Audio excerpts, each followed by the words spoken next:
See if we're good. We're recording. You got yours? Yeah, bro. What's good, people? It's your boy, What up? Julius Jones. I got my man Blake here, back at it on Generation Genius. This podcast, I don't know what exactly this podcast is, but I would just say it's for the creatives, Yeah, bro. for the fun people, bro. We just be turned up. I got my dog behind me chilling, and yeah, bro, what's good? Dude, what's good with you, man? Hey, man, I've been figuring out what a Christian content creator looks like. Okay. You know what I mean? I feel like I drop daily, I drop daily content. But now I'm in that bag. I'm like, bro, I feel like if this makes sense, I feel like God is kind of God really is kind of like the Bible. I've been looking at it recently as a creative, kind of like a TV network. What channel do I want to tune into? Do I want to tune into Moses? Do I want to tune into Joseph? Where do I want to tune in? And that kind of helped me, you know what I mean? Make my content more of oh, no, I'm a creative, but I'm allowed to not just be a dancer. I'm allowed to not just be a podcaster. I'm allowed to, use my hands and tools and make it fun. What are your thoughts on that, bro? Yeah, bro. I think it's that's the thing about the Bible is it was written to a very specific, group of people, but one of the things that somebody said is that the Bible was not written to us, but it was written for us. And so when I'm reading my Bible, I'm like, man, I'm reading about the Apostle Paul, and his missionary journeys. I'm like, he's writing these letters, talk about the Philippians or something. He's writing this letter specifically to Philippi, and yeah, bro, just being able to view it through the lens of obviously the local congregation, but also having the ability to read it how does it apply to me now? Because for me, someone who as my background being an athlete, playing college football, doing that whole thing, how can I read about James chapter 1, consider it joy when you suffer? How does that apply to me as an athlete today? Yeah. So being able to view it through the lens of our worldview, for instance, but like you said, as a creative, how do you play with it enough in your head to bring life to it? You know what I mean? Yeah, and I feel by all standards, you would say you're creative.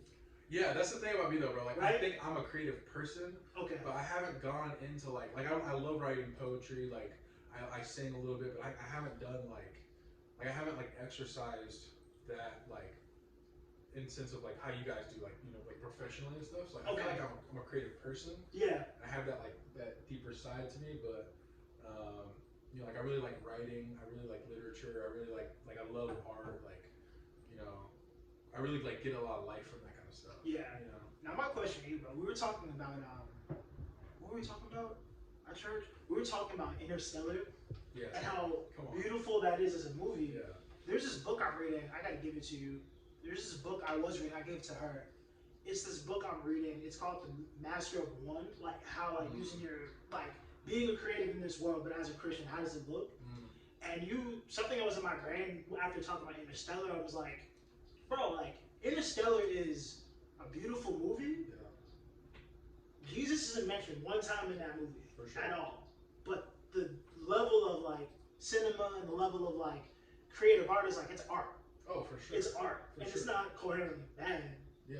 And I think that's this thing that being a Christian creative, I struggle with sometimes. Bro, there's not enough Jesus in this. But does that even matter? That's a good question. Does that even matter? So good, is the amount of Jesus I'm telling you, bro, your Interstellar triggered that in my brain. Does the amount of Jesus in Interstellar really mean that it's not good or it's not art or God can't use it? For sure. I mean, that's so actually there's an example of that. So Paul I can't remember if it's, I want to say it's in Corinthians, the first or second Corinthians, so I can't remember exactly. Yeah. But he actually uses, or no, it's in Acts. It's Acts. Paul, he's talking to this group of philosophers. Okay. And he uses their philosophy to prove Jesus. So he makes a statement of I don't have memorized off the top of my head, but I do remember the scenario. He makes this statement that a secular philosopher made. Yeah. yet he uses it as a way to like prove that Jesus is like the God that they're looking for. And so like my thing is like there's like I think that like God blesses and like gives gifts, right? Like Yep. But then there's that side of it is like, well, how do I like, you know, how you just said, like, how do I view the world through the lens of Christianity when like a lot of the things that I enjoy necessarily don't say like Van Gogh, for example. Yep. One of my favorite like artists. Yeah. I love his work because you like if you know his story, it's like his story's like heartbreaking, bro. Like Yep. killed himself, like went through this horrible thing, like so how do I look at Starry Night by Van Gogh and see God in that, Wow. But like that's good. But like when you learn about like I'm gonna give you an example. When you learn about the essence of that painting. Yep. Okay. If you look at the top half of it, the top third of it, it's all like bright colors. Yeah. Really beautiful. And the bottom third of it is the bottom half of it is like darker colors. It's like it's houses and things like that. But if you remember on the left side of the painting, there's one thing that connects the two. Yeah. And it's this tree. Okay. Oh, it's Starry Night. Yeah, Starry Night. Right? Yeah. You said it, and I was like, yeah. Yeah. But now I'm like, yeah. But when you look into why he painted that. Okay? Yeah. So when he painted that painting, he was actually in a loony bin. Bro, I didn't know that. Bro, he paints this painting and he connects this tree that he uses. It's the coolest thing to me. But he uses these bright colors on top to signify like joy and like all these like happy emotions, and then the bottom it's like suffering and like darkness. And this tree is like a symbolic symbol of like suffering. Whoa. So what he said, dude, in one painting, right? Whoa. He says that the thing that connects human experience is suffering. Bro. So I look at that and I'm like, he was not a Christian when he painted that. Yeah. But when I know my Bible, and I know like the thing that transcends human experience is suffering. That's good, dude. So like, but the thing about Van Gogh is he was able somehow, even in the midst of his the life and the things that he was witnessing in life, like he was still able to make a statement through his painting that it's suffering that brings like color into life. I'm about to look back. I'm about to look back at that. So it's like that Interstellar. Like there's just like these different things where it's like when I look at life through the lens of Jesus, I can see something that a secular atheist can look at, and I can see what it really is. Yeah, that's good. And what's crazy? My Starry Night this year, or almost a year, was like you see it over there, like Kendrick's new album. Oh yeah. Mr. Brown, Big Steppers. You guys probably heard it if you hadn't yet. And something that a lot of Christians I saw online were commenting on, just going, this is against God. The whole. For sure. Yeah. And something I realized about Christianity and just being a human is like Kendrick was so honest, and even like you said, even if whatever Kendrick believes in, I'm pretty sure he believes in God though, because he mentions it. Right. But the thing I realized is like, oh, I'm definitely struggling with that, or like, oh, that still hits me different. But he's talking about, hey, this is how I'm trying to get out of it, and I'm like, God definitely uses testimony for other people, even if the vessel isn't saved. Oh, bro. And that's just fact. Because I'm like, I've learned so much from that album. And not because Kendrick is preaching to me, it's because, bro, he's a man, he's a human. For sure. And sometimes I feel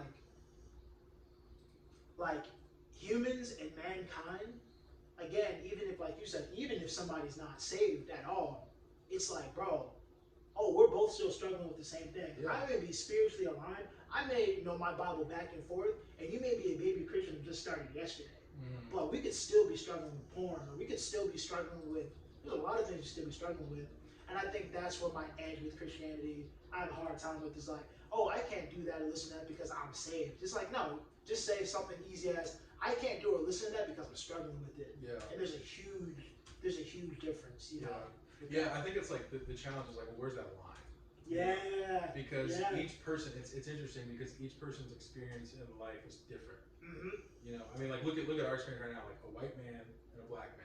Yep. In downtown Cincinnati. Yep. I could walk out on that street and experience completely different than the way that you would. Absolutely. But that doesn't invalidate either of our experiences. Yeah. You know what I'm saying? So like for me, like one of the things when I was not a believer that just like had such a hold on my mind was music.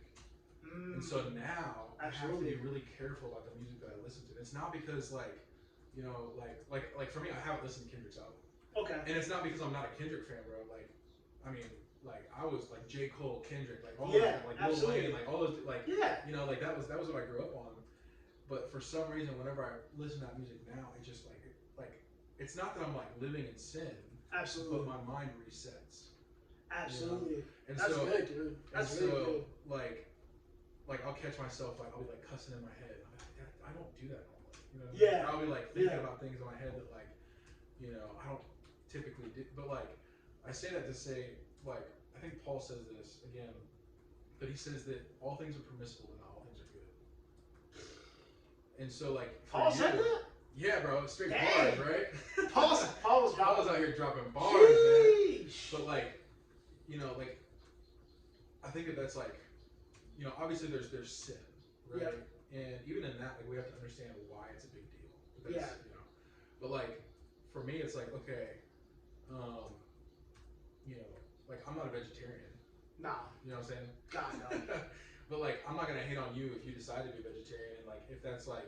I'm gonna hate on you a little bit. Right. Yeah, I'm gonna hate on you maybe a little bit, but like, you know, but like that's like what you decided to do. Now it's not a bad thing. So like I'm not gonna take you to get a steak dinner. No. You know what I mean? So like, for me, like you know, if it's music, like I would expect that like the way that you know, want to honor me is like you're gonna play different kind of music when I'm around. And, absolutely. You know, for you, if it's like visual arts, like I'm not gonna go watch HBO Max. You know what I'm saying? Yeah. Like that's if good. I know that that's something that like trips you up. That's good, dude. Know? And so that's cool. That's a bar. Yeah, like I feel the same way. Like certain stuff in my spirit, like I probably, as amazing as I thought, I got through Game of Thrones. Yeah. But the season of my life where I got through Game of Thrones, I probably couldn't go back and watch Game of Thrones again. Heck no. You know what I mean? And just honestly too, like even like, and again, it's not like I think Game of Thrones is a phenomenal show. For sure. Artistically, it's just for me, the things that happen in Game of Thrones is something that it doesn't align with my spirit. Yeah. And that's good. You just like it doesn't like I forgot who quoted this. The book I'm reading right now, it's a book Mark gave me. I think it's called Soul Cravings. It's really good. I think he says something. He mentioned something there about like how your relationship with Jesus should be an individual experience and not a congregational experience. And I'm like, that's good. Like if you're preaching to a congregation, you're not preaching really to the congregation. You're preaching to each person individually. Yeah. And however you interpret it is like Jesus going, okay, cool. I know your spirit can't handle that, but that's okay. Let's strengthen that part. That's because we have all different senses, bro. Like sometimes we can't hear certain things, we can't taste certain things. Like like, and I think that's okay. That's kind of beautiful though. That like for sure, bro. Different, what is it? Different strokes for different folks. I think it is. Yeah. It's an old school saying. Yeah, bro. But like it's like you said, there's nothing wrong with taking away from. Hey, I can't deal with that. Yeah, because I think what it boils down to, like when you look at Christianity and like even when you try to view Christianity and the arts, like how does this come together? For me, it boils down to one question, and that question is this a salvific issue? Because if it doesn't, like even in like Christian theology, like you know, there's so many different like groups of like there's Methodists and there's Catholics and there's there's Lutheran and then there's non-denomination, like all these. We're all looking at the same cross, but viewing it through a different lens. Oh, you know, and it's like how, like for like a Catholic. Yep. You know, they believe in Jesus dying on the cross, but they elevate tradition in the church more than a Protestant. Protestant, tradition's important, but not nearly as important. So like the question that it just boils down to like is the context of the conversation we're having like. Does it come down to the cross? Like, no matter how you view the world, like the cross is the cross. Like Jesus died on the cross for my sins. You know what I'm saying? So, like anything on top of that, like, obviously I'm not going to be in blatant sin. I'm not going to be in rebellion. I'm not going to just like be out here doing, just acting whatever. Crazy in the streets, you know what I'm saying? But there is an aspect of like, I like steak and you like chicken. Yep. But it's both meat. Yep. And we're both going to enjoy it. Yep. Pause. Yeah. We got to pause for that. Go ahead. Pause. But you guys know what he meant. Yeah. I'm pausing for the people out there. Right. Just in case. Yeah. So take that how you will. Take that how you will. But That's good, man. That's good. Well, since we got super deep, hey man, I hope you guys take something away from that. All right, next topic, bro. Let's just get into it. One of the greatest movies of all time. Oh yeah, come on, say it. Come on now. What is one of the greatest movies of all time to you? Bro, Interstellar. Interstellar. Like we already said it, bro. Like we don't have to. Like that movie is just too good. Like. Okay. Bro. I'm gonna argue with you down. Okay, let's go. Let's do it. I'm gonna argue with you down because I've already had this conversation before. People know this. For me, my favorite movie of all time is Forrest Gump. Okay, I know you said that, yeah. But like, for me, I'm saying what's your greatest movie? It's not even an argument, but let's have an argument about Christopher Nolan's movies. Though, listen. Because my favorite, I don't know, my favorite Christopher Nolan movie, I'm gonna have to say it's between two. Interstellar's fire. For sure. Interstellar's fire, bro. But Memento, you've not seen Memento yet. I haven't, bro. If you watch Memento, bro, whenever you get a second, you gotta watch Memento. It's an earlier work, but bro, Memento's crazy. I mean, he doesn't miss. Like, that's like, He you're doesn't talking miss. about directors, like the top 2 directors of all time, M. Night Shyamalan, Christopher Nolan. M. Night Shyamalan? Yeah, Shyamalan, bro. Because, dude, okay, go ahead. Glass, did you see that? I didn't see Glass. Bro, I didn't see Glass. Dude, that movie, I think it was, Glass came out in like the early 2000s. Yes. And then he comes in with this heater of a movie. Sixth Sense is as well. Yeah. I thought Sixth Sense. Bro. Okay, Split was fire. Split, but Glass and Split are in the same universe. Because didn't he try to come out with that new one, but it didn't hit? Yeah, but it's still like if you watch all of them, yeah, it's like, dude, he's been thinking about this for 2 decades. He also did that last Airbender. I'm just put that out. Okay, you're right. That did not hit. That did not hit. I wanted it to hit so bad. So bad. But they're making another one, bro. Oh, nah. Here's my thing, right? Here's my thing with like making anime come to life. And correct me if I'm wrong. We gotta stop casting like Asian roles to non-Asian people for like. Remember that Dragon Ball movie? Remember that? Dude, I think that Avatar movie just ruined all of them for me. Bro, because it was trash. It was so bad. I don't know why they casted Aang and the whole cast. They were all Asian, right? They were all of Asian descent. Why do we think it was okay to cast a gang? Not even, even if they were all white in that, they could have still been. It could have been fire. Right. It was just. That was bad, bro. Oh man, they could have done better. It's okay. I remember when I saw that, bro. I was like, we're the same age. I think I was like 14 when I saw it, like 13 or 14. I was in the theater. I was hyped too, cause dude, the anime. Cause that was the finale, and then we got the movie. We were like, okay. Oh yeah. Even the preview was fire. Remember the preview? We were like, okay. And then it came out. I was like, nah, this is not it. This is not it, bro. It was like a live action like SpongeBob movie, bro. It was oh bad, bro. It was bad, man. That was bad. Don't go ahead and watch that and get back to us on that. But yeah, bro, Interstellar. I got a story about Interstellar. When I first saw it, I just graduated high school, and I went to go see it on like a Tuesday in the movie theater. It was like Tuesday afternoon. The movie theater was like not that packed, but it was still pretty packed because it was Interstellar. And I remember when I saw it in the theater, bro. And when, spoiler alert, if you have not seen it, mute this. When my man comes back from the planet and he gets back home, but he's in the multiverse and he's screaming Murph's name out, bro. When I say that's probably the last time I really cried on a movie, bro. I was like, whoo! That movie, dude. I'm like, there's so much. I watched that movie. Yeah. So many times, and every time I see it, I see something different. That's why to me it's like such a great movie because it's not like it's so well written. It's visually beautiful, but it's like dude, the cast is amazing. You got Matt Damon. You got like who Timothy Chalamet is in there. Timothy Chalamet is in there, bro. He didn't have to talk. Dude, he didn't have to talk that much in there. Timothy Chalamet. Yeah, and Matthew McConaughey. Anne Hathaway. And then if you've ever seen Twilight, Renesmee is in there too. The baby. Oh yeah, bro. The baby. Yeah. I think that's how you say it. Twilight. Can we say different? Yeah, bro. Can we argue that Twilight wasn't bad, but it wasn't good at the same time? Dude, I remember watching Twilight when I was a kid, and like I was into it, but at the same time I was like, this is kind of trash. Yeah. I wanted to know. I wanted to see the next movie, but like I couldn't. It was like that tension, bro. It was. I remember. I went to the movie theater to see that too. That was a crazy time. Like I think our generation of movies, like they might have at least correct me if I'm wrong. Like the excitement for movies kind of died down. Like you get the preview, wait like 6 months. But I remember when Twilight first came out and the movie theater's packed. I went to go see it. When that man was listening in the sun and did it melt, I was like, what's going on? I was like, what kind of vampire? Yeah, I was like, what am I watching right now? I was like,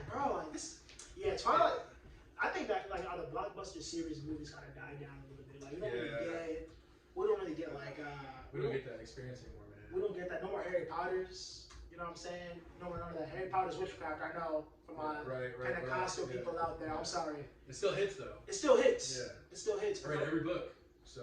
I read like the first 4. I stopped at the Order of Phoenix, but I read the first 4, bro. Yeah. Witchcraft. You know what I'm saying? You know, love it. She all in, man. She all in. Next segment, bro. But yeah, bro, I agree with you. Interstellar is probably on my top 5 of my favorite for sure. movies. I did a top 10 list last night. Did you? What was top 2 for movies? Oh, dude. Now we're in. Now we got to talk about it. You know, we got to. So I couldn't give them in order, but I can give you the top 10. Okay, go ahead. Okay. So Interstellar, I will say that's number 1. Okay, that's fair. All right, now I want to make some controversial choices. Yep. Okay. Shooter. Shoot with Mark Wahlberg? Yeah. Okay, I'm not mad at Shooter. That was fire. Yeah. You're right. Like for its time, it was like right in like the genres that were coming out at the time. Big fan. That was fire. You know, and Mark Wahlberg, like I'm gonna say it, my favorite actor of all time. I'm not mad at Mark Wahlberg. You know, I'm not mad at Mark Wahlberg. He can do a lot of different stuff. He can. So I think he kind of got casted out of like. I think Mark Wahlberg still hasn't reached his potential acting wise, bro. Yeah. Like, because when I remember The Fighter with Christian Bale. Mm-hmm. I thought that movie was just like, yo, Mark Wahlberg. Dude, you know what another good Mark Wahlberg that slept on? Yeah. Pain and Gain. Have you seen that one? Pain and Gain. I think, you know, Michael Bay directed that. Did he really? Michael Bay directed Dude, that one was a good movie. Pain and Gain, I think, was just, at the time, too chaotic. It was. It was just chaotic. It was too like high for people to like understand what's going on. People were like, there's another old movie kind of in that same realm. It's a Marlon Wayne movie. Who's that guy? No, Marlon Wayans. It's called Requiem for a Dream. I don't think I've seen that one. It's crazy. It's about like just drug addicts like on drugs and the experience of that, but from their perspective, and it's good. It's really good. Yeah. It's just like it kind of reminds me of Pain and Gain. Just like, oh, it's crazy. Just like, the Pain and Gain was nuts, bro. Yeah. I think at the time people just couldn't handle. No, because it was like just too steroid out. Like people. I think you could learn a lot from Pain and Gain, bro. Like, I think that movie was just like not only like this is what not to do. But yo, like by the way, if you are to do drugs, this is the process of that. Yeah. Like, you're like, oh, this is crazy, bro. Yeah, Pain and Gain. But Pain and Gain is not on your top 10. No. Okay. See, here's the thing. Like, with me, I want a movie that's gonna make me feel something. That's good. Okay. That's good. So the third movie that I said, you ready for this one? Because I felt something. The Notebook. You ready? No. Nah, bro. You ready? Yep. Go ahead. Are you sure? I'm positive. Step Brothers. Ooh. Good movie. Ooh, Will Ferrell. Will Ferrell. Listen to this, bro. 2001 to 2010, Will Ferrell did not miss. With Adam McKay, bro. Bro, he did not miss a single movie. Because you know, him and Adam McKay had like beef, I think. Yeah. And so they started making movies together. I'm like, dude, no. Talladega Nights. Talladega Nights. Don't forget Step Kicking and Brothers, Screaming. Kicking and Screaming. Kicking and Screaming. Oh my gosh, Blaze of Glory. Bro, he did not miss. He didn't miss. And now he's coming out with stuff now. It's like, this is not Will Ferrell. This is not that the Sherlock Holmes one. I didn't like. Yeah. Eurovision. No, dude, it's like the one with Kevin Hart was Yeah. It was I mean, it's Kevin Hart that carried that one. Like, he did Get Hard. That's what it's called. Like what's the one? It was him and Mark Wahlberg, bro. The other guys. The other guys, dude. My God. Solid, bro. That movie. Solid. The Other Guys is great. We just watched The Other Guys not too long ago. What did we just watch? The Other Guys a couple months ago. You never seen it. She never seen The Other Guys. Dude, solid. Did you see Coda just dropped a new Oh, album? I listened to it already, girl. I'm way ahead of you. My wife's in the corner, y'all. Hi. But The Other Guys. Yeah, bro. Dude.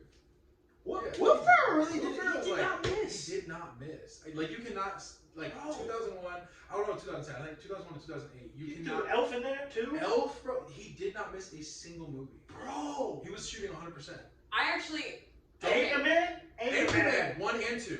Okay, No, 2's bad. 2 was still 2 was bad. Stop. 2 was terrible. Bro. 2 wasn't terrible. Bro, there's a scene in Anchorman 2 where he's alone sitting at the dinner. He's like dating that black girl, and he's at their family, and he's just spitting like crazy stuff. Dude, like he can't do it now. No.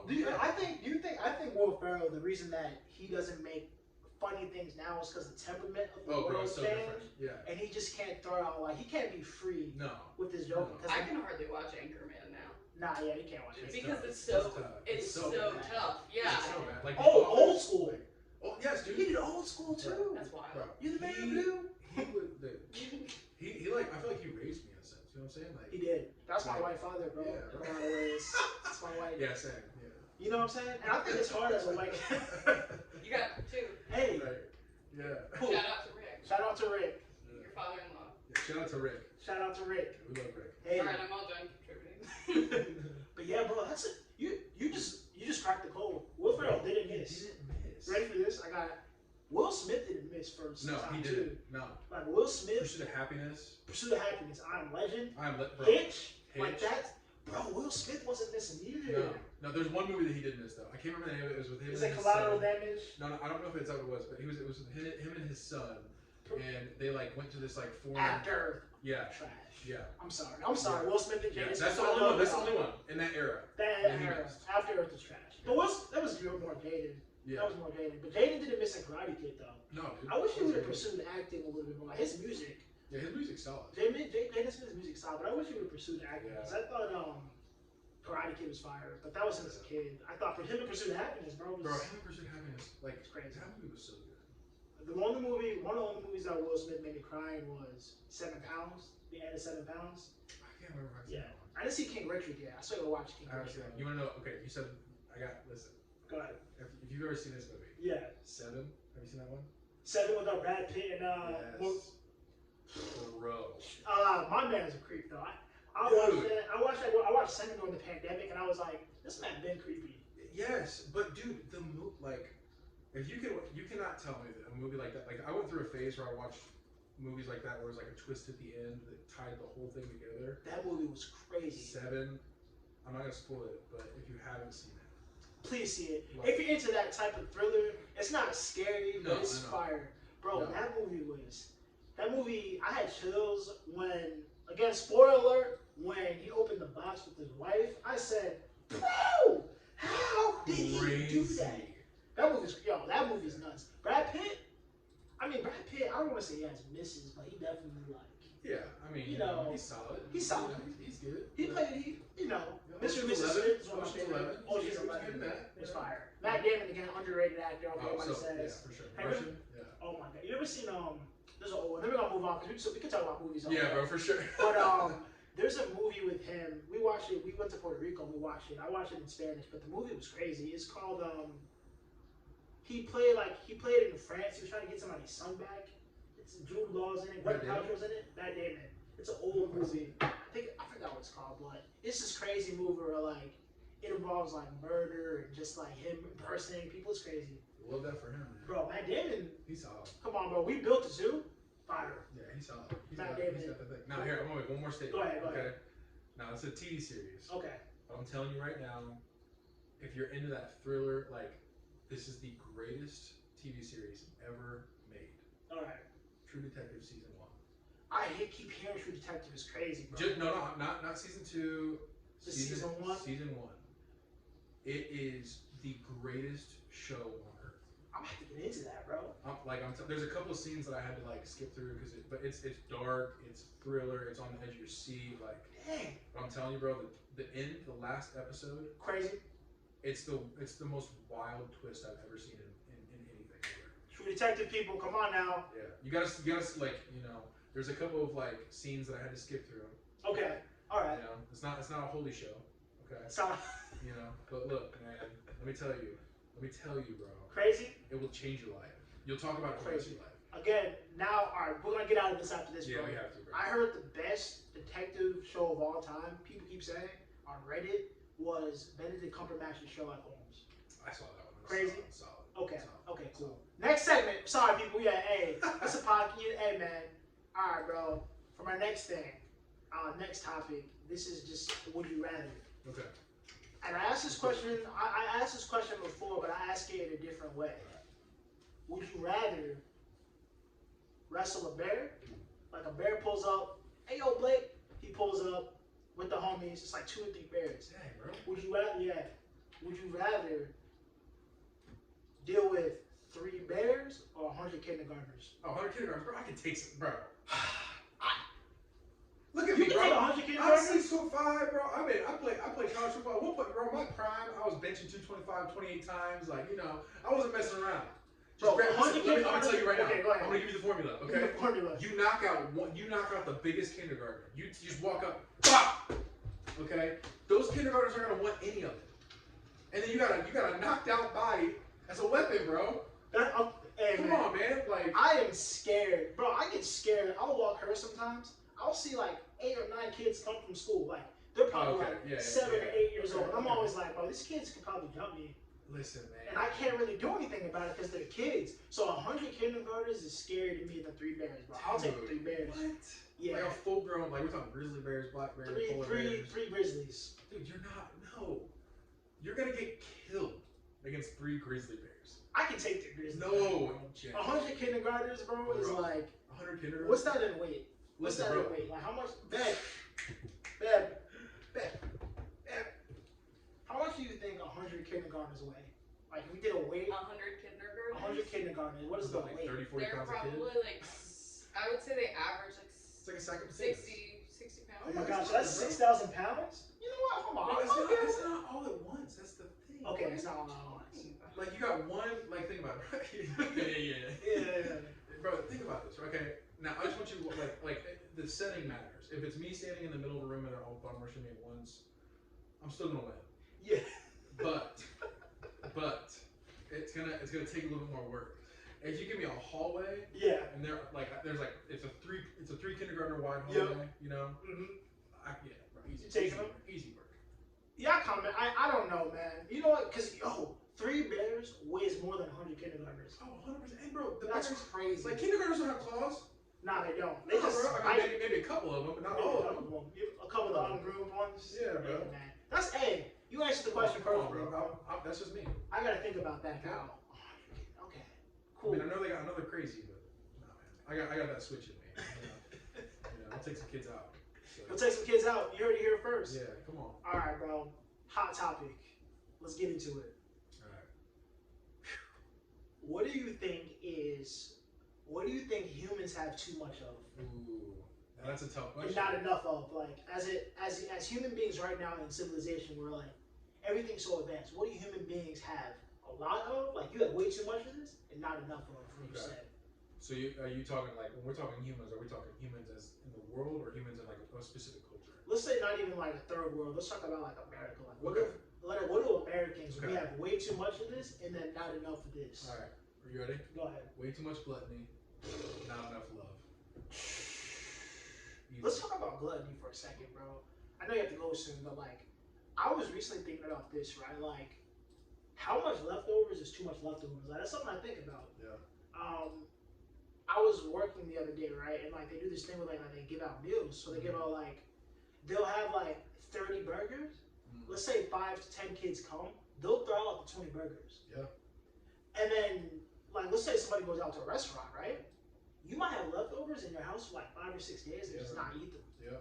And they just thrown away. Yeah. And so, like, gluttony to me is something I've definitely been thinking about. Like, what's too much? I was having this conversation last night. I was like, what's too much? I think gluttony is a huge thing, bro. Yeah, bro. Yeah. I think gluttony is a huge thing. Like, we have access to anything we want at all times.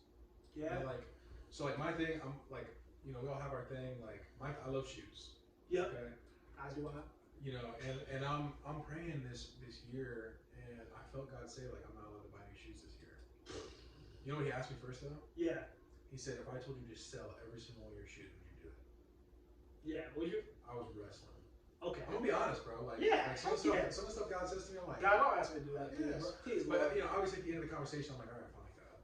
Like I would do that because you're asking me to. And then He said, okay, don't buy any shoes this year. And so I started to think about it. I'm looking at my closet. I'm like, yeah, I have a lot. Like, I don't need anything else. It's something that I want, and that's the problem. Is like we elevate desire over devotion. That's good. Elevate desire over devotion. Yeah, bro. And so on the other side of that, what do you think love is? Like, not enough love. Like, what is your definition of like not enough love? Yeah. In what sense? I think it's like I would say it's like a multi-layer. Like, first of all, like I have to be careful how I say this because I don't want to like overemphasize this, but I definitely don't think that we have enough self-love. And there is a boundary to that because there is the like self-love. I think in our culture is way overhyped. That's good because you have to realize like not everybody's gonna be out. Like I'm just gonna be straight up. Not every little kid's gonna be a pro athlete. You know what I mean? Like not every little kid's gonna be this like CEO. Like some of us are called to like just take that baton and pass it on to the next generation. That's good. And that's okay. That's good, like, man. But for me, like what self-love is like it's a self like security. Like I know who I am, and you could try to test me on that, but like I'm not gonna move on that.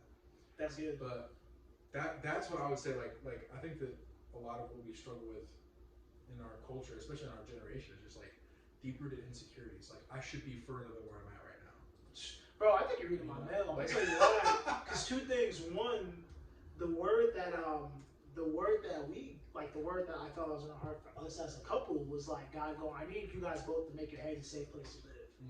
And I was like, no, but I love myself. But no. I need your place. I need you to be present. I need you to make sure your head is a safe place to live. And the other thing, and on the other part of that, I need you to figure out a way to like, again, this is from therapy. I've been doing therapy. Go to therapy. Yeah, Go to therapy, bro. Recently, I've been like, I'm like, go to therapy. Like, as an individual, go to therapy and like talk about. You want to start with like self-love, because something I've learned from therapy is how much we abuse ourselves and our bodies way more than other people can. Bro. Isn't that crazy? Like, if I go outside right now, somebody punches me in my face, I could punch myself in the face way harder. Oh, bro. Than that dude could. Yeah. Like without mentally. And you know the thing? Yeah. Without even making contact. Oh, without even making. Bro, like our headspace and like our hearts, bro, are so like the mental games we play like alone. Where like you walk in a room with 10 people, you're at a party. Some people can't even enjoy the parties because you're like, bro, what is everybody thinking of me? Bro, hot take, people don't really care. No. People don't really care, bro. No. And as I get older, I realize like, bro, like if like again, like if you even with family, like if you talking to family every single long time, or friends every single long time, bro. Gossip, they may gossip, whatever. If people gossip, blah blah blah. But people aren't gossiping about you every day, all day. No. Like you're not. Bro, no. People are not talking about you as much as they think you are. Like no. Like you might be the coolest guy on the block, but people still don't talk about you like that. No, because people have talking about Kanye right now. People talking about Kanye. People talking about when Jay-Z's dropping the next album. Yeah. Nobody's worried about. Like I think you like we're our own villains sometimes. That's for sure, bro. It's me. It's not even them. It's me, bro. Yeah, for sure. It's I think that's the thing, bro. It's like that's what I tell people. Like if you're mid-20s, early 20s, late 20s, trying to figure out who you are, like the best thing that you could do for yourself is to take ownership over who you are. But listen, bro. But listen, the thing is that you can't define who you are. Yeah.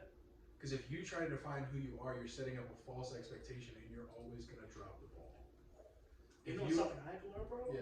Before you continue, I'm sorry, I got excited. You're good. Something I learned is that we play so many roles as one of superheroes. Like, me being married to her, that's a role. That's not who I am. Yes. Like, me being a husband is a role. Like, me being a creative, me having a podcast, those are roles, bro. And I'm like, oh, I want to be the best dancer in the world. Yeah. I may not even be God. God didn't even put that on me. I put that on me. Like, how about I want you to start being like the best you? And like, I think it's even scary. I'm like, bro, no, I'm playing the role of best husband. Like, I'm overdoing it with her because I want her to tell me like I'm the best husband. Yeah. We're like, no, it's like, bro, I was like, what's the best me? How do I make the best me? Yeah. And I think that's a scary thing, but it's a beautiful thing to realize. Like, bro, we're playing roles. For sure, bro. That's it. Like, when you get to that point in your life where you're tired of acting, you're tired of putting on the front that everybody else thinks that you are. Like, I'll give you an example. So this past year, 2022, hardest year of my life. Wow. Hardest year of my life by far. My identity got crushed. I lost like everything that I thought my life was, rooted in. I'm not gonna go into details, but what I will say this is that looking back on it now, I'm sitting in this place today. What is today? January 19th, 2023. Last year was the best year of my life because I'm sitting before you now, whole, healthy, happy. I know who I am. Like, I've heard from God. I've heard from people around me. Like, I don't need I think that what last year taught me is like I gave too much power to other people to tell me who I was. And all I was waiting on, going back to that concept of love, all I needed was to know who I was. And the moment that I gave God that microphone to tell me who I was, like there's not gonna be a day where he's not affirmed who I am, even in the days where I mess up, bro. Like even today, I woke up this morning, I'm praying, I'm like repenting about something, and he goes, I already forgave you. Like to hear that from your father, I just like there's just that security. It's like I know that I'm standing on a firm foundation that will not shake, and I know that everything's gonna be taken care of because I've seen it. You know, so like when I look at like what we're missing as a society today is we're giving microphones to people in our lives that don't need them. It's another bar, by the way. I missed that. Can you say that again? Just in case I missed that. Yeah. We're giving microphones to people in our lives that don't need them. Like you know what's crazy? You said that, bro. We went to dinner house. I had a couple's date last night, and like we said the same thing of just like. You know, especially within the Christian space, like we have now, we didn't have 5 or 10 years ago, we have like people gatekeeping Christianity, which is wild. Yeah, bro. That's like people like gatekeeping what Pastor Mike Todd is saying. It's like, how you like, and I said this to her, I'm like, so we were talking, I'm not going to say the person's name. Sure. I'll tell you after this, but like, they were having a video on like 10 reasons why Mike Todd sermons are trash, or like 10 reasons why he's, like, that is so new to me. I'm just like, I can have the conversation with her, I have the conversation with you about like, bro, like, I didn't 100% agree with everything our pastor was saying, but I think the foundation was good, and me and him can talk about it. Yeah. But like, how can I monetize off of talking about other Christian believers that are trying to build people in the faith? And even if you feel it's 100%, isn't that crazy, bro? You got people making bags gossiping about pastors. Literally, I had this conversation with my girlfriend recently. Yeah. We're talking about, she said something to me, she was like, what are your thoughts on like, you know, so-and-so, you know, YouTube people that like, that's all they do. Like their Christian content is tearing down other people. I'm like, okay, there's a line to be drawn. Yes, theology matters. Absolutely. Okay. Absolutely. But if you like, if your heart matters so much more. Yep. Like if I'm gonna check you, okay, like say you say something crazy, I'm like, AJ, like let me help you out, bro. This is what I'm seeing. Out of love, by the way, going back to love. Bro. Am I gonna check you? Like we're gonna be chest to chest. I'm gonna be man to man with you. We're gonna get it. We're gonna squash it. We're gonna keep on moving. Absolutely. You know what I'm saying? But like these people are like checking people, like, and it's just like, oh, I heard this guy say this, so I'm gonna now say this, and then this person's gonna say that, and then, you know, like there's some people out there. I'm not gonna like start naming names, but there's some people out there that they're out there, bro. They're out there. They're out there. But the people like the Mike Todds, the people that like. I don't agree with every sermon that this person preaches. Absolutely. But I know this. Yeah. Based off of their life, I would be willing to bet that he loves God. Absolutely. You know, absolutely. I would be willing to put all my money on black.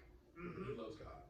That's good. You know, and like that's good. And like, if I'm looking at the Bible, bro, even when it comes to like checking people, it's like, do you have a personal relationship with them? Because if you don't, like your motivation, like what is your motivation for saying this to them?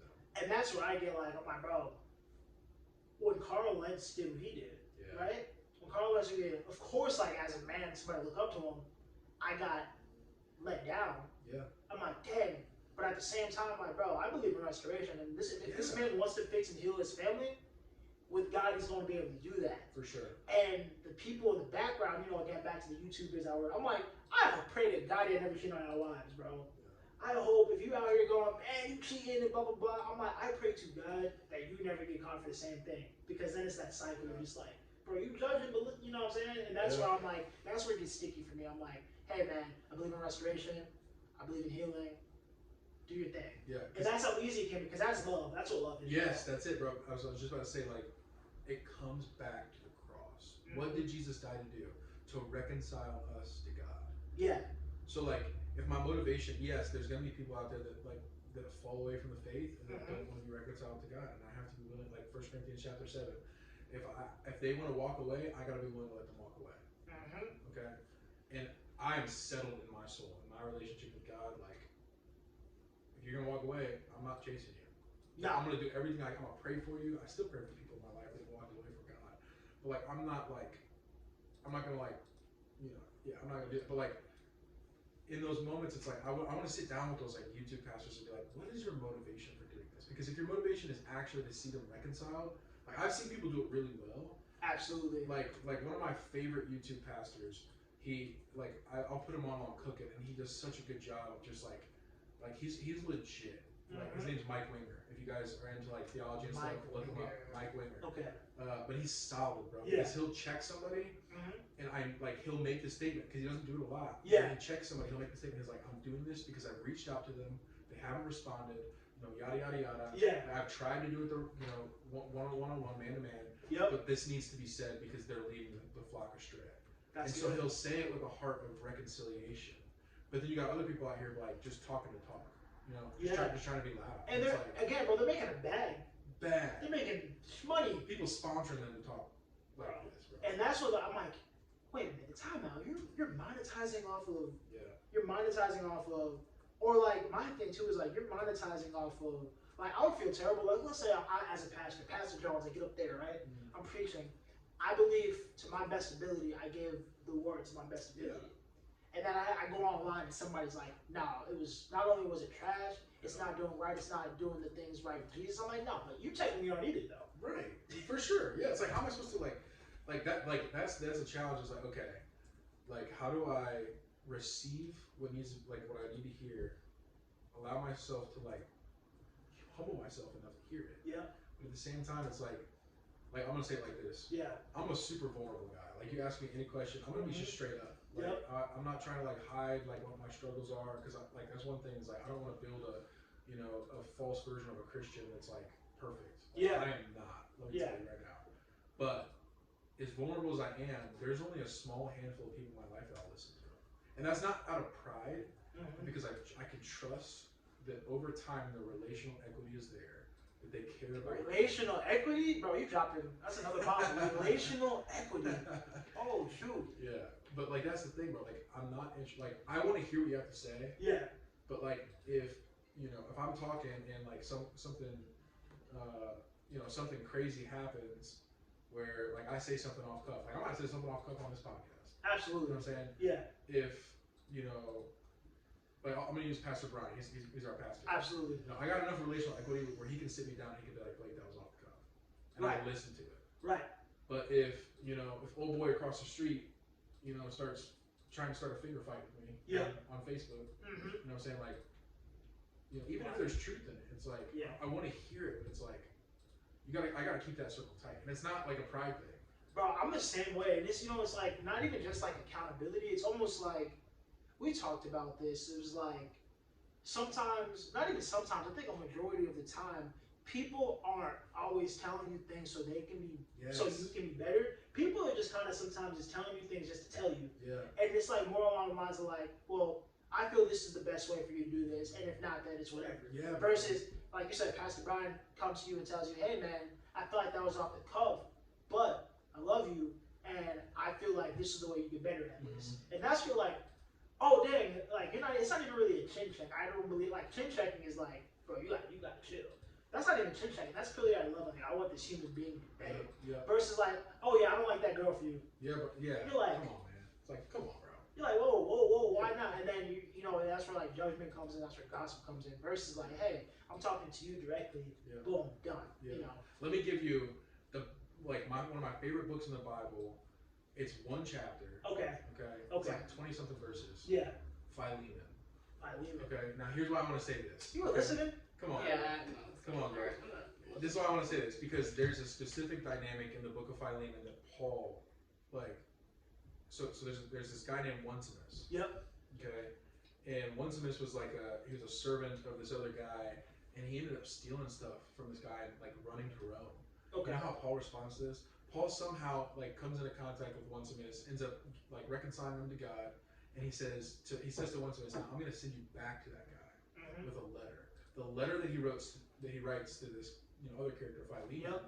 He says, I could command you. This is Paul. He says, I could command you to do this because it's the right thing. Yeah. But I appeal to you. And when you think about basically the thing he was asking him to do was to forgive Onesimus and accept him back as a brother, not as a servant.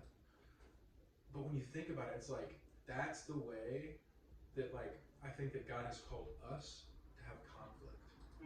Because at the end of the day, if this is my conviction, I'm human enough to recognize that that I too have a lens that I'm viewing life through that could be biased.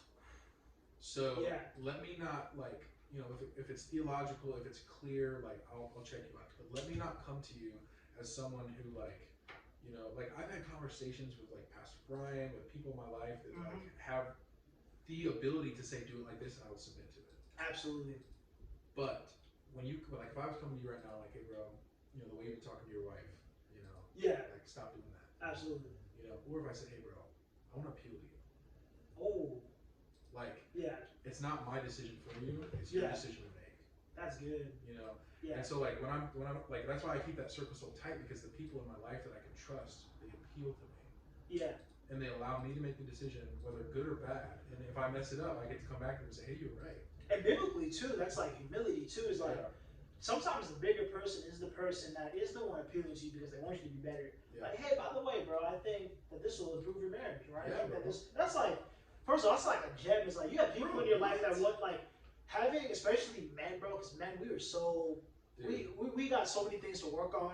But like as men, well, maybe you do. Maybe he's got the go ahead on. Yeah, right. As a man, something I realize is like, bro, you know, like the amount of men I have like in my corner, especially the amount of men, including you, that I've met the past year, like, bro, like, oh, this dude is really down to like, this is like really like a homie, not like a homie, like whatever, like surface level. It's like, oh no, bro, by the way, I'm struggling with this in my marriage, or by the way, I'm struggling with this with my flesh, blah blah. It's like there's people I can call for that, and like the level of, hey bro, I have the answers for that is rare, bro. Yeah, bro. Like I think you have to seek it, but like as a man, like having solid men, get solid men yourself, bro. For sure. Woman, hey, I'm not do it too. Do it too. Yeah. Do it too. You know what I'm saying? Don't let your girl. She's for the streets. Pull it back in.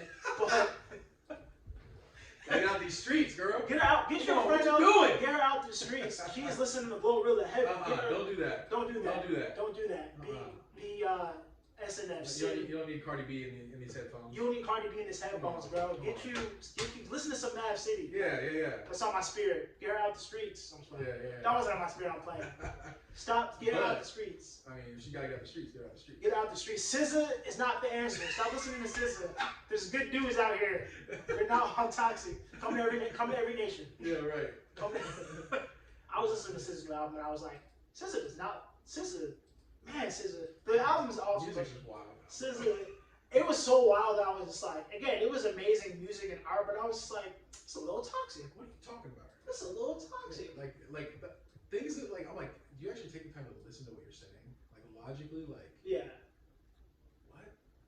Sometimes, and again, like sometimes, like something I realize about music and like something that's weird for me is like people aren't this vulgar in real life, right? Bro, like, that's the thing. Like you're not that vulgar. Like I'm like, that's like a new thing. I'm like, are you this vulgar in real life? There's no way. There's no way. There's no way. Especially with like even like something as simple as the B word. I'm like, there is no way you're not around enough women to know that you don't say this all the time. Bro, it's literally like they're selling appeal to the flesh. Absolutely. That's all it is, bro. Absolutely. Because again, like rocking to the music on the other hand, I'm like, bro, I know you got daughters. I know you got a mom somewhere. I know. That's why I'm always like, I know for a fact. And it's not even a Christianity thing. I'm talking about just mankind. I'm like, there's no way you talk like this on the regular. No. There's no way. And if you do, I'm like, what? You go in the bodega and say, what? Yeah, you said who? It's like, bro, so that's, you're right. The music definitely. And then we make Bible Christian music over here. Come on now. Come on. Come in. And that's another thing too, but before you leave, like, I've been really excited. I'm like, bro, like, Christian music's not about me. Oh, yeah. Christian music, like since the pandemic, we've been understanding. What? Because sometimes I realize, like, recently, I've been listening to a lot of music that's Christian. I don't even realize it. Because I'm just moving on playlists. I'm like, bro, this is hard. Yeah. Let me put you on a good one, all right? Go ahead. You know what I'm about to say? John Keith? No, John Keith's legit. But there's this dude out there named Jones the Great. He's got this song called Duck. Bro, that song, when I heard that song, I was like, what? Dude, that song was fire. What did it make, like, what was it about the song? It was just a vibe. It was just an absolute vibe. Hey. Just an absolute vibe. Like, again, I like to listen to something that, like, makes me feel. Like, when you got good lyrics and good music. Yeah. You know what I'm saying? Like, it's good. Thank you, bro. It's solid. Thank you, bro. Yeah. Yeah, I can go listen to my catalog. Yeah, Do it. bro. But I'm excited about that. We got some. I've been making some off the cuff. I've been making some worship music, but it's like this. It's sonically, I'm like, oh, Yeah. oh, Awesome, bro. yeah, bro. Yeah. And again, lo-fi worship sessions. We're gonna have those are coming soon. We're gonna make space. Yeah, bro. We're gonna make the space. Good time. This has been Generation Genius with the homie Blake. Anything to say to the people, bro? Leave them with some words. Listen, man. Some words of wisdom. Listen, man. Find love, baby. Find love. Don't go looking in the streets for love. Don't go looking in the streets Go for looking love. in the Bible for love. You'll find it. Who's your auntie of the month, bro? If you had an auntie, like Auntie of the who's your auntie? How is who's your auntie crush? But 45 and above. Bro. We're going 45 and above. Auntie Oh crush. my gosh. Like famous? Famous. Oh, bro. Auntie crush. Not famous would be kind of too personal. Dude, I can't even think of people right now. 'Cause if you that's, name that's so non-famous- off the top, bro. I know that was off the top. I just threw that out there. No. Michelle Obama. Michelle Obama. Yeah. Easy money. Okay. Yeah, I'd love to sit in a room with Michelle Obama and just gain some wisdom. Hello, Tell me about your auntie. life. You know what I'm saying? Auntie Auntie. Michelle, I'm gonna be hitting you up soon. Auntie. Yeah. Dang, that was good, bro. Michelle Obama? Dang. All right. I was gonna say something crazy. Look, I was saying something. Since you said black, I gotta go white. Since you said black, I gotta go white. I'm gonna go with Topanga for Boy Meets World. Oh man. Auntie. Oh man. Auntie. Like, I'm just saying, like, you just talk about, again, wisdom wise. Like, Topanga. Sit down with it. Topanga was ahead of her time. Yeah, bro. I knew. Okay, this is crazy, actually. I knew I was gonna marry a white woman because, like, I saw Topanga, I was like, alright. And then look, all the years later. Jay, when you said dyed white, y'all gotta hear this, bro. We're talking about Interstellar. Before we leave, we're talking about Interstellar. I'm gonna tell you this. We're talking about Interstellar, Bro. and I was like, you know, I don't know if I'm all the way into white woman, but Anne Hathaway is like a safe bet. That's a diet. Anne Hathaway on Interstellar. I was like, you know what? I said Hermione from Harry Potter when I was younger. I was like, Hermione from Harry Potter might have been like my diet white before I went full on Coke Zero. Like what? That was like one of the funniest, like off the hand. Cause we were talking about like, cause. How do we know? Yeah. Blake's in the chocolate. Blake's in the chocolate, and I married a very beautiful white woman. But you know. Yeah, you did. Hey, Say it again. I married a very beautiful Yeah, you white did. woman. Come on, girl. Yeah. I didn't know I married a white woman. That's what Jesus does. You just don't know. Oh, you don't know. I just woke up married. Listen, bro, just walk up. And I don't see color. Sometimes I'm like, she says something, I'm like, oh. But like, other than that though, I don't see color. So we were talking about like. You hear it though. Right, you hear it. Right. And we were talking about like, how do we know we like different ethnicities of women at a young age? And I go, for me it was Hermione when I was younger. I didn't know. Listen, man. I just had a crush. It's just like, wait. Hold on. There's hints. There's like, hints. Yeah, right. You There's know what? There hints. is. There's sprinkles. It's like signs on your way to like Orlando. Like you know you're getting close to Orlando because you just passed Atlanta. Hello. You know what I'm saying? Hello. White girl from Shitty Girls too. The white Man, you're woman. out here spitting, bro. I know. I'm just saying there was like levels, and then finally, boom. I didn't know. And then he saw you and he was like, I really like white women. That's what he said. Really, like our first date, bro. Yeah. Was He was like, like, all right, that's a oh wrap. shoot, it's over. I was like, I'm gonna name our light skinned daughter Zion. Ooh. I'm just playing. That's the light skinned name ever. All right, bro. Words of wisdom for the people, but Words of wisdom? yeah. Man, I'll say this, bro. You know, we've been saying it this whole time, man. Stop giving the microphone to people that don't deserve it. Hello. I'm gonna follow what you said. Like less like gatekeeping and just more free flow. Yeah, bro. Free flow. Like who are you? Like I again like hearing a podcast or like hearing anyone somebody talks, I'm like, bro, what does a day of Blake look like? I don't care about exactly like if you were like a sneaker maker, like cool, but like what does a day with Blake look like? Versus You're like asking me right now? no, I'm not asking. I was No, like, man. I'm saying like I'd rather know what a day in the life of looks Yeah, like for sure. versus like, oh, you're just a gatekeeper. Yeah. Like you know what I'm saying? It's For like, yo, bro, I think this album is a 7 out of 10. It's like I don't care about what you rate now, but how the album make you feel. Yeah, bro. Listen, this is it. Take the top 10 movies of all time off your Instagram bio. Yep. Okay. Mm-hmm. And who are you? Who are you? That's it. Tell me. And if you don't know, find out. If you don't know, find out. Yeah, go get therapy. Too. Oh, for sure. Peace. All right. Bro, Killed it. I did not know we were going for an hour, bro.